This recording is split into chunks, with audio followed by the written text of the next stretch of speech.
2024 సార్వత్రిక ఎన్నికల్లో విజయం సాధించిన తర్వాత తెలుగుదేశం పార్టీ ఒక టార్గెట్ ఏర్పాటు చేసుకుంది. ప్రభుత్వ సంస్థల్లో వైఎస్ఆర్సీపీ పార్టీకి అనుకూలంగా ఎవరైతే ఉన్నారో వారందరినీ తీసేయాలని పెట్టుకున్నట్టున్నారు.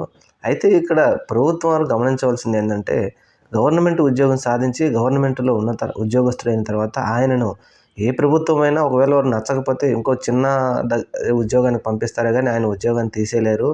ఈ 5 సంవత్సరాలు వాళ్ళు ఏదో హింసిస్తున్నామని ప్రభుత్వం అనుకుంటుంది కానీ వాళ్ళల్లో పగని రేకెత్తిస్తున్నారు. అలాగే ఈ 5 సంవత్సరాల తర్వాత ఇంకో గవర్నమెంట్ మారిన తర్వాత అప్పటి పరిస్థితులు కూడా ఆలోచించాలి. దీని గురించే జగన్మోహన్ రెడ్డి గారు చెప్పింది, మీరు విష విత్తనం నాటుతున్నారు ప్రజల్లో అని. ప్రజలు అలాగే ప్రభుత్వ అధికారులు కూడా అలాగే అయిపోయింది.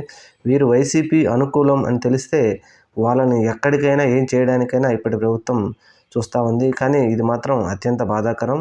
చూద్దాం మరి రాబోయే రోజుల్లో ఇలాంటివి ఆగుతాయా?